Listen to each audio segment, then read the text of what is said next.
Tips of ഇടുക്കിയിലേക്ക് എല്ലാവർക്കും സ്വാഗതം. ഇന്ന് ഞാൻ വന്നിട്ടുള്ളത് വളരെ യൂസ്ഫുൾ ആയിട്ടുള്ളൊരു വീഡിയോ കണ്ടാണ് കേട്ടോ. ഞാൻ ഇന്ന് ആമസോണിൽ നിന്ന് 2 പ്രോഡക്റ്റ് വാങ്ങിച്ചു. അപ്പോൾ അത് വളരെ യൂസ്ഫുൾ ആയതുകൊണ്ടാണ് ഞാൻ നിങ്ങൾക്ക് ഇൻട്രൊഡ്യൂസ് ചെയ്യാമെന്ന് വിചാരിച്ചത്. അതുപോലെ നമ്മുടെ ബാത്റൂമൊക്കെ ക്ലീൻ ചെയ്യുന്ന സമയത്ത് നമുക്ക് വളരെയധികം ഉപകാരപ്രദമാകും. അപ്പോൾ അതെങ്ങനെയാണ് യൂസ് ചെയ്യുന്നതെന്നും അതിൻ്റെ ഉപകാരം എന്തൊക്കെയാണെന്നും ഒക്കെ നമുക്ക് നോക്കാം. ഞാൻ കാണിച്ചു തരാം കേട്ടോ ഞാൻ വാങ്ങിച്ച സാധനം എന്താണെന്ന്. ഇതാണ് ഞാൻ വാങ്ങിച്ച സാധനം കേട്ടോ. നല്ല യൂസ്ഫുൾ ആയിട്ടുള്ളൊരു പ്രൊഡക്റ്റാണ്. നമ്മളുടെ ടോയ്ലറ്റ് ക്ലീൻ ചെയ്യാൻ വേണ്ടിയിട്ട് ഉപയോഗിക്കുന്ന ബ്രഷാണ്. നിങ്ങളൊക്കെ കണ്ടിട്ട് കാണുമായിരിക്കും. അപ്പോൾ എനിക്കിത് വളരെയധികം നല്ല യൂസ്ഫുൾ ആണെന്ന് തോന്നി. കണ്ടത് ഇതുപോലെ ഫ്ലെക്സിബിൾ ആയിട്ടുള്ള നല്ലൊരു ബ്രഷാണിത്. എല്ലാവർക്കും നല്ല രീതിയിൽ വാങ്ങിച്ച് നോക്കാം, യൂസ്ഫുൾ ആകും. നമ്മളുടെ ബ്രഷ് കൊണ്ട് നമുക്ക് ക്ലീൻ ചെയ്യാൻ പറ്റാത്ത ഭാഗങ്ങളൊക്കെ നമുക്ക് നമ്മളുടെ ക്ലോസറ്റൊക്കെ നല്ല രീതിയിൽ വൃത്തിയാക്കി തരാൻ വേണ്ടിയിട്ട് ഈ ഒരു ബ്രഷ് നമുക്ക് യൂസ് ചെയ്യാനായിട്ട് പറ്റും. നല്ലൊരു പ്രൊഡക്റ്റാണ് കേട്ടോ. ഇതുപോലെ ഒരു ഹോൾഡറും വരുന്നുണ്ട്. അതിനകത്ത് നമുക്ക് ഇതുപോലെ അങ്ങ് വെച്ച് കൊടുത്താൽ മതിയാകും വൃത്തിയാക്കിയതിന് ശേഷം. വളരെ നല്ലൊരു പ്രൊഡക്റ്റാണ്. അപ്പോൾ നിങ്ങളെല്ലാവരും ട്രൈ ചെയ്ത് നോക്കുക. ഞാനിതിൻ്റെ എങ്ങനെയാണ് ക്ലീൻ ചെയ്യുന്നതെന്നുള്ള വീഡിയോയും കൂടെ കാണിച്ചു തരാം കേട്ടോ. ഇനി അടുത്ത പ്രൊഡക്റ്റ് നമുക്ക് നോക്കാം. അടുത്ത സാധനം നമുക്ക് നോക്കി നോക്കാം. അടുത്തത് നമ്മളുടെ ടൈലൊക്കെ ക്ലീൻ ചെയ്യാൻ പറ്റുന്ന ഒരു ബ്രഷാണ് കേട്ടോ. നല്ല യൂസ്ഫുൾ ആണ്. സ്ക്രോച്ച് ബ്രൈറ്റ് എന്ന് പറഞ്ഞൊരു കമ്പനിയുടെയാണ് ബ്രഷ് വന്നിരിക്കുന്നത്. നല്ല യൂസ്ഫുൾ ആണ്. ഇതിൻ്റെ പ്രൈസും ബാക്കിയുള്ള ഡീറ്റെയിൽസും ഒക്കെ ഞാൻ വീഡിയോയിലൂടെ പറയാം. ഇതിൻ്റെ പ്രൈസും ബാക്കിയുള്ള ഡീറ്റെയിൽസും ഒക്കെ നമുക്ക് വീഡിയോയിലൂടെ കാണാം. അപ്പോൾ വീഡിയോ എല്ലാവർക്കും ഇഷ്ടപ്പെടുമെന്ന് വിചാരിക്കുന്നു. ഇഷ്ടപ്പെട്ടാൽ ലൈക്ക് ചെയ്യാനും ഷെയർ ചെയ്യാനും ചാനൽ സബ്സ്ക്രൈബ് ചെയ്യാനും മറക്കരുത്. സബ്സ്ക്രൈബ് ചെയ്യുമ്പോൾ ബെൽ ബട്ടണിൽ ഓൾ എന്ന ഓപ്ഷൻ കൊടുക്കാനും മറക്കരുത് കേട്ടോ. എങ്കിലാണ് ഞങ്ങളിടുന്ന വീഡിയോസിൻ്റെ ഒക്കെ നോട്ടിഫിക്കേഷൻ നിങ്ങൾക്ക് ലഭിക്കത്തുള്ളൂ. പിന്നെ നിങ്ങളുടെ വിലയേറിയ നിർദ്ദേശങ്ങളും അഭിപ്രായങ്ങളും ഒക്കെ കമൻറ്റ് ബോക്സിൽ ഇടാനും മറക്കരുത്. മറ്റുള്ളവർക്കായിട്ടൊന്ന് ഷെയർ ചെയ്ത് കൊടുക്കാനും മറക്കരുത്. അപ്പം നമുക്ക് ഇന്നത്തെ വീഡിയോയിലേക്ക് പോയാലോ. അപ്പോൾ നമുക്ക് ആദ്യത്തെ പ്രൊഡക്റ്റ് നോക്കാം. ആദ്യത്തെ പ്രൊഡക്റ്റ് നമ്മളുടെ ഒരു ഡിഷ് വാഷ് ലിക്വിഡൊക്കെ ഒഴിച്ചു വയ്ക്കാൻ പറ്റുന്നൊരു സോപ്പ് ഡിസ്പെൻസറാണ് കേട്ടോ. നല്ലൊരു പ്രൊഡക്റ്റാണ്. ഞാനിത് ആമസോണിൽ നിന്ന് തന്നെയാണ് വാങ്ങിച്ചത്. ഞാൻ ലിങ്ക് ഡിസ്ക്രിപ്ഷനിൽ കൊടുക്കാം കേട്ടോ. അപ്പോൾ അതിന് 3-4 ഇതായിട്ട് അവർ ഡിവൈഡ് ചെയ്തിട്ടുണ്ട്. ഇതിനകത്ത് ആദ്യമായിട്ട് നമുക്ക് സോപ്പ് ഒഴിച്ചു കൊടുക്കാം. അതിനുശേഷം അതിൻ്റെ മുകൾ വശത്തായിട്ട് നമുക്ക് ആ ഒരു അടപ്പ് വെച്ച് അടയ്ക്കാം. അതിൻ്റെ മുകളിലായിട്ടാണ് നമ്മൾ സോപ്പ് വരാനുള്ള ആ ഒരു ലിഡും കൂടി വെച്ച് കൊടുക്കേണ്ടത്. അപ്പോൾ നല്ലൊരു പ്രൊഡക്റ്റാണ് കേട്ടോ. നമുക്ക് ഈ സോപ്പൊക്കെ നമ്മൾ ഉപയോഗിക്കുമ്പോൾ അറിയാം, എപ്പോഴും നമ്മുടെ സ്പോഞ്ചയിലുള്ളത് വേഗം തന്നെ അതിനകത്തേക്ക് ആ സോപ്പിലേക്ക് വീഴാറുണ്ട്. അപ്പോൾ അതൊന്നും ഇല്ലാതിരിക്കാൻ വേണ്ടിയിട്ട് ഇത് സഹായിക്കുന്നുണ്ട്.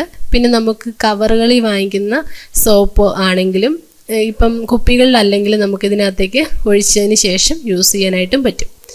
അപ്പം വളരെ നല്ലൊരു പ്രൊഡക്റ്റാണ്. പിന്നെ അടയ്ക്കുന്ന സമയത്തൊന്ന് ശ്രദ്ധിച്ച് അടയ്ക്കുക. നല്ല ടൈറ്റായിട്ട് ആദ്യത്തെ ആ ഒരു അടപ്പുണ്ടല്ലോ നന്നായിട്ട് ടൈറ്റായിട്ട് അടയ്ക്കുക. അതിനുശേഷം നമ്മളിങ്ങനെ പ്രസ് ചെയ്ത് കൊടുക്കുമ്പോൾ കണ്ടോ സോപ്പ് നന്നായിട്ട് കറക്റ്റായിട്ട് നമ്മളുടെ സ്ക്രബ്ബറിലേക്ക് വരും. നല്ലൊരു പ്രൊഡക്റ്റാണ്. ഇനി നമുക്ക് അടുത്ത പ്രൊഡക്റ്റിലേക്ക് പോവാം.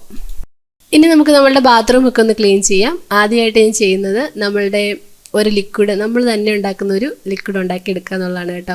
അപ്പം ചിലവർക്ക് ഈ ബാത്റൂമിൽ ഉപയോഗിക്കുന്ന ആ ലിക്വിഡുകളൊക്കെ നല്ല ഹാർഡായിട്ടുള്ളതായിരിക്കും. അതിൻ്റെ സ്മെല്ലൊന്നും പിടിക്കത്തില്ല.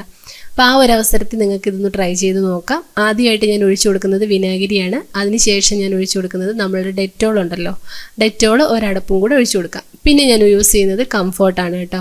അപ്പോൾ ഈ കംഫോർട്ടും കൂടെ ഉപയോഗിച്ച് കഴിയുമ്പോഴത്തേനും നല്ലൊരു സ്മെല്ലും കിട്ടും. എന്നാലും നമുക്ക് നല്ലൊരു സ്മെല്ലോട് കൂടി തന്നെ നമുക്ക് നമ്മുടെ ബാത്റൂമൊക്കെ ക്ലീൻ ആക്കാനായിട്ട് നിങ്ങൾക്ക് ഈ ഒരു ലിക്വിഡ് ഒരുപാട് സഹായിക്കും. ട്രൈ ചെയ്ത് നോക്കിയോളൂ, വളരെ നല്ലതാണ്. അപ്പോൾ ഇതൊരു കുപ്പിയിൽ ഉണ്ടാക്കി വെക്കുവാണെങ്കിൽ നമുക്ക് ആവശ്യത്തിനെടുത്ത് യൂസ് ചെയ്യുകയും ചെയ്യാം. വളരെ നല്ലതാണ് കേട്ടോ. അപ്പോൾ ഞാൻ ഇതുപോലെ ഒന്ന് മിക്സ് ചെയ്ത് കൊടുത്തിട്ടുണ്ട്. ഇനി നമുക്ക് മറ്റൊരു ചെറിയൊരു പാത്രത്തിലേക്ക് അതങ്ങ് ഒഴിച്ചു കൊടുക്കാം കേട്ടോ. ഈ ഒരു തിക്നെസ്സിൽ വരും. വളരെ നല്ലതാണ്. ടോയ്ലറ്റ് ക്ലീൻ ആവുകയും ചെയ്യും, സ്മെല്ലൊക്കെ ഉണ്ടാവുകയും ഇല്ല കേട്ടോ. അപ്പം ഇതുപോലൊരു പാത്രത്തിലേക്ക് ഒഴിച്ചു കൊടുത്തതിന് ശേഷമാണ് ഞാൻ ടോയ്ലറ്റിൽ ഉപയോഗിക്കുന്നത്. ഇനി നമുക്ക് ആ ബ്രഷ് വെച്ച് എങ്ങനെയാണ് ടോയ്ലറ്റ് ക്ലീൻ ആക്കുന്നതെന്നും കൂടെ കണ്ടു നോക്കാം.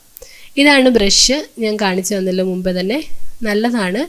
കുറച്ച് ഹാർഡ് അല്ലാത്തത് തിരഞ്ഞെടുക്കാനായിട്ട് ശ്രദ്ധിക്കുക. നിങ്ങൾ കടയിൽ പോയി വാങ്ങിക്കുവാണെങ്കിൽ കുറച്ച് ഹാർഡ് അല്ലാത്ത ടൈപ്പ് എടുക്കാനായിട്ട് ശ്രദ്ധിക്കുക. അപ്പോൾ ഞാനിത് ഓൺലൈനിൽ വാങ്ങിച്ചതുകൊണ്ട് എനിക്കതിൻ്റെ കറക്റ്റ് അറിഞ്ഞൂടാ. പക്ഷേ കുറച്ച് ഫ്ലെക്സിബിൾ ആണ്. എന്നാലും കുറച്ചും കൂടി സോഫ്റ്റ് ആവുകയാണെങ്കിൽ അത്രയും നല്ലതാണ് നമുക്ക് യൂസ് ചെയ്യുമ്പോഴത്തേനുവേ. ബ്രഷും അതിൻ്റെ ഹോൾഡറും വരുന്നുണ്ട്. ഈ ഒരു ഭാഗത്ത് നമുക്ക് എല്ലാം വൃത്തിയാക്കിയതിന് ശേഷം വച്ചു കൊടുക്കാം. അപ്പോൾ നല്ലതാണ് കേട്ടോ. നമ്മുടെ ബാത്റൂമിൽ ഒതുങ്ങിയിരിക്കും. എന്നാൽ വേഗം തന്നെ എല്ലാ ദിവസവും ഡെയിലി നമ്മൾ ക്ലീൻ ചെയ്യുമ്പോൾ നമുക്ക് നല്ലതാണ്. അല്ലാത്ത ഫുള്ളായിട്ടുള്ള നമ്മളുടെ അഴുക്കുകളൊക്കെ പോകണമെങ്കിൽ നമ്മളുടെ സാധാരണ ടോയ്ലറ്റ് ബ്രഷ് തന്നെ വേണം കേട്ടോ. എല്ലാ ദിവസത്തെയും ആ ഒരു ചെറുതായിട്ടുള്ള ആ ഒരു ക്ലീനിങ്ങിനാണ് ഈ ഒരു ബ്രഷ് എനിക്ക് നന്നായിട്ട് തോന്നിയിട്ടുള്ളത്. ബാക്കിയുള്ള കാര്യങ്ങൾക്കൊക്കെ നമ്മളുടെ സാധാരണ ടോയ്ലറ്റിൽ ഉപയോഗിക്കുന്ന ബ്രഷ് തന്നെയാണ് എപ്പോഴും നന്നായിട്ട് എനിക്ക് തോന്നിയിട്ടുള്ളത്. അപ്പം ഞാൻ ആദ്യമേ തന്നെ എല്ലാ ദിവസവും ക്ലീൻ ആക്കുമ്പോഴും അതിൻ്റെ മുകൾ ഭാഗത്തെ ആ ഒരു സീറ്റ് ക്ലീൻ ആക്കിയതിന് ശേഷം അതിൻ്റെ എല്ലാ വശങ്ങളും നിങ്ങൾ ക്ലീൻ ചെയ്യണം കേട്ടോ. ഞാൻ കുറച്ച് ടോയ്ലറ്റുകളൊക്കെ കണ്ടിട്ടുണ്ട്, എല്ലാ ഭാഗങ്ങളൊന്നും ക്ലീൻ ആക്കാറില്ല. ജസ്റ്റ് ആ ഒരു ടോയ്ലറ്റിൻ്റെ ഉൾഭാഗം മാത്രമാണ് ക്ലീൻ ആക്കുന്നത്. അങ്ങനെ ക്ലീൻ ആക്കിയാൽ പോരാ, എല്ലാ ഭാഗത്തും ഒരേ കെയർ കൊടുത്ത് വേണം നമ്മൾ ടോയ്ലറ്റ് ക്ലീൻ ആക്കുവാനായിട്ട്. പിന്നെ ഫ്ലഷ് ചെയ്യുമ്പം ഈ ഒരു അടപ്പ് അടച്ചതിന് ശേഷമാണ് ഫ്ലഷ് ചെയ്യേണ്ടത്. അപ്പോൾ ആ ഭാഗവും നമ്മൾ വൃത്തിയാക്കേണ്ടത് വളരെ അത്യാവശ്യമാണ്. അപ്പോൾ എല്ലാ ഭാഗത്തും നമുക്ക് ഇതുപോലെ ഒന്ന് ക്ലീൻ ആക്കി കൊടുക്കാം. ഈ താഴേക്കുള്ള ഭാഗങ്ങളൊക്കെ ക്ലീൻ ചെയ്യുമ്പോഴത്തേനും നമുക്ക് ഈ ബ്രഷ് അത്ര യൂസ്ഫുൾ ആയിട്ട് എനിക്ക് തോന്നിയില്ല കേട്ടോ. താഴ്ഭാഗമൊക്കെ ക്ലീൻ ചെയ്യാനായിട്ട് നമുക്ക് സാധാരണ നമ്മളുടെ ബ്രഷ് തന്നെയാണ് നല്ലത്. കുറച്ച് ഹാർഡാണ്, അതുകൊണ്ട് നമുക്കത് അത്ര നന്നായിട്ട് എനിക്ക് തോന്നിയിട്ടില്ല. ഇനി നമ്മൾ ഓരോരുത്തരുടെ ഓരോ ബ്രാൻഡിൻ്റെയൊക്കെ ആയിരിക്കും, അതിനുകൊണ്ട് വ്യത്യാസം കാണുമായിരിക്കും. അപ്പം ഞാൻ എടുത്തു വെച്ചിരിക്കുന്ന ലിക്വിഡ് മുഴുവനായിട്ട് ഇങ്ങനെ ഒഴിച്ചു കൊടുത്തിട്ടുണ്ട്. ഇനി നമുക്കിത് അതുപോലെ ഒന്ന് തേച്ച് കൊടുക്കാം കേട്ടോ. ഇനി ഞാൻ താഴ്ഭാഗത്തെ ആ ഒരു വെള്ളമുള്ള ഭാഗം വൃത്തിയാക്കാനായിട്ട് നമ്മളുടെ സാധാരണ ബ്രഷ് തന്നെയാണ് ഉപയോഗിക്കുന്നത്. ഉൾഭാഗങ്ങളൊക്കെ വൃത്തിയാക്കാനായിട്ട് നമുക്ക് ഇതുപോലത്തെ ഒരു ബ്രഷ് ഉപയോഗിക്കണം കേട്ടോ. കുറച്ച് വളഞ്ഞിരിക്കുന്ന രീതിയിലുള്ളൊരു ബ്രഷ് വാങ്ങിക്കുവാണെങ്കിൽ വളരെ നല്ലതാണ്. നമുക്ക് കറക്റ്റായിട്ട് ക്ലീൻ ആക്കാനായിട്ട് പറ്റും.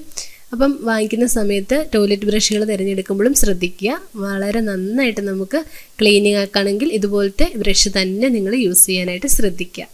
അപ്പോൾ ഇനി നമുക്ക് അടുത്ത പ്രൊഡക്റ്റ് നോക്കാം. വളരെ യൂസ്ഫുള്ളാണ് ഇത്. എനിക്ക് നന്നായിട്ട് ഉപകാരപ്രദമായിട്ട് തോന്നി. സ്ക്രോച്ച് ബ്രൈറ്റിൻ്റെ ആ ഒരു സ്ക്രബ്ബർ ഉണ്ടല്ലോ, വളരെ നല്ലതാണ് കേട്ടോ. ഈ രീതിയിലുള്ള ഷേപ്പിലുള്ള തന്നെ തിരഞ്ഞെടുക്കാൻ ശ്രദ്ധിക്കുക. നമ്മളുടെ സ്ക്രോച്ച് ബ്രൈറ്റിൻ്റെ ആ ഒരു സ്ക്രബ്ബർ ഉണ്ടല്ലോ, വളരെ നല്ലതാണ് കേട്ടോ. ട്രൈ ചെയ്തോളൂ, വളരെ നല്ലതാണ്. നമുക്ക് ഒരുപാട് യൂസ്ഫുള്ളാണ്. നമ്മുടെ വാഷ് ബേസിൻ വൃത്തിയാക്കാനും അതുപോലെ തന്നെ നമ്മുടെ ടോയ്ലറ്റിൻ്റെ മുകൾ ഭാഗത്തെ ഇതുപോലത്തെ ആ ഭാഗങ്ങളൊക്കെ ക്ലീൻ ചെയ്യാനായിട്ട് വളരെ നല്ലതാണ്. അപ്പോൾ ഇത് നന്നായിട്ട് എനിക്ക് തോന്നിയ ഒരു പ്രൊഡക്റ്റ് തന്നെയാണ് കേട്ടോ. നന്നായിട്ട് നമുക്ക് ക്ലീൻ ആക്കാനായിട്ട് വളരെ സിമ്പിളാണ്. പിന്നെ നമ്മുടെ ടോയ്ലറ്റിലെ ആ ഒരു ടൈലിൻ്റെ ഭാഗം ഉണ്ടല്ലോ, അതും നമുക്ക് ഇതേ ബ്രഷ് വെച്ച് തന്നെ നമുക്ക് തേച്ച് കൊടുക്കാം. അപ്പോൾ നിങ്ങൾക്ക് ധൈര്യമായിട്ട് വാങ്ങിക്കാൻ പറ്റും. വളരെ നല്ലൊരു പ്രൊഡക്റ്റാണ് ഇത്. സ്ക്രോച്ച് ബ്രൈറ്റിൻ്റെ തന്നെ തിരഞ്ഞെടുക്കാനായിട്ട് ശ്രദ്ധിക്കുക കേട്ടോ, അതാണ് നല്ലത്. അപ്പോൾ ഞാൻ ആ ടോയ്ലറ്റിൻ്റെ താഴ്ഭാഗത്തെ ആ സീറ്റിൻ്റെ താഴ്ഭാഗവും കൂടി ഒന്ന് വൃത്തിയാക്കി കൊടുക്കുന്നുണ്ട്. അപ്പോൾ നമ്മൾ ടോയ്ലറ്റ് വൃത്തിയാക്കുക എന്ന് പറഞ്ഞാൽ എല്ലാ ഭാഗങ്ങളും ഒരേപോലെ തന്നെ ശ്രദ്ധിച്ച് ചെയ്ത് ക്ലീൻ ആക്കേണ്ടതായിട്ട് ആവശ്യമായിട്ടുണ്ട്. അപ്പോൾ എൻ്റെ ക്ലീനിങ് ഒക്കെ ഇവിടെ ഒന്ന് കഴിഞ്ഞ് കിട്ടിയിട്ടുണ്ട് കേട്ടോ. ബാത്റൂം ക്ലീനിങ് ഒരാളുടെ മാത്രം കടമയായിട്ട് നോക്കാതെ എല്ലാവരുടെയും കടമയായിട്ട് എല്ലാവരും കൂടെ ഒത്തൊരുമയോടെ നിന്നാലാണ് ബാത്റൂം നല്ല ക്ലീനായി കിടക്കത്തുള്ളൂ. അപ്പോൾ ആരാണ് യൂസ് ചെയ്യുന്നത് അവരങ്ങ് നന്നായിട്ടൊന്ന് കഴുകി വിടുവാണെങ്കിൽ ഡീപ്പ് ക്ലീനിങ്ങിൻ്റെ ആവശ്യം എപ്പോഴും ഒന്നും വരത്തില്ല. അപ്പോൾ അങ്ങനെയും നിങ്ങൾക്ക് ട്രൈ ചെയ്ത് നോക്കാം കേട്ടോ. അവരവരുടെ കർത്തവ്യമായിട്ട് തന്നെ അതങ്ങ് ചെയ്തു കൊടുക്കുക. അപ്പോൾ നല്ല ക്ലീനായിട്ട് കിടക്കും. എല്ലാ ഭാഗങ്ങളും കഴുകി വേണം ബാത്റൂം ക്ലീൻ ആക്കാനായിട്ട്. അപ്പോൾ ഇനി നമുക്ക് നമ്മളുടെ ടൈലും കൂടി ഒന്ന് വൃത്തിയാക്കി കൊടുക്കാം കേട്ടോ. ബാത്റൂം ടൈൽ എങ്ങനെയാണ് വൃത്തിയാക്കുന്നത് നോക്കാം. ഞാൻ നല്ല വൃത്തിയായിട്ട് അത് കഴുകിയതിന് ശേഷമാണ് ഞാൻ കുറച്ച് ഷാമ്പു ഒഴിച്ചു കൊടുക്കുന്നുണ്ട്. ഷാമ്പു നല്ലതായിട്ട് നമ്മളുടെ ടൈലിലെ കറകളും ചെടികളും ഒക്കെ പോകാൻ വേണ്ടിയിട്ട് നമ്മളെ സഹായിക്കും. സോപ്പിൻ്റെ കറകളൊക്കെ വളരെ വേഗം തന്നെ പോകും. അതുപോലെ തന്നെ നമുക്ക് നമ്മളുടെ ശ്വാസം മുട്ടലുള്ളവർക്കൊക്കെ അറിയാം, ഹാർപ്പിക്കോ അല്ലെങ്കിൽ അങ്ങനെയുള്ള ലിക്വിഡൊക്കെ കുറച്ച് നമുക്ക് വളരെ നന്നായിട്ടങ്ങ് നമുക്ക് കുറച്ച് അസ്വസ്ഥത ഉണ്ടാക്കും. അപ്പോൾ അതൊന്നുമില്ല, നമുക്ക് കുറച്ച് ഷാമ്പു ഒഴിച്ച് ക്ലീൻ ചെയ്യുവാണെങ്കിൽ വളരെ സിമ്പിളായിട്ട് നമ്മളുടെ ടൈലൊക്കെ വൃത്തിയായി കിട്ടും. അതുപോലെ തന്നെ അധികം കഷ്ടപ്പാടൊന്നും ഇല്ലാതെ തന്നെ നമുക്ക് ക്ലീൻ ആക്കി എടുക്കാനായിട്ടും സാധിക്കും. അപ്പോൾ ഇന്നത്തെ ടിപ്സ് ഇത്രയേ ഉള്ളൂ. ടിപ്സ് കാണാൻ വന്ന എല്ലാവർക്കും ഒരുപാട് നന്ദിയുണ്ട്. പുതിയ നല്ല ടിപ്സുകളും നല്ല വീഡിയോകളുമായി വീണ്ടും കാണാം. ഇതുവരെ സപ്പോർട്ട് ചെയ്ത എല്ലാവർക്കും ഒരുപാട് നന്ദി. തുടർന്നും നിങ്ങളുടെ സഹകരണം പ്രതീക്ഷിക്കുന്നു.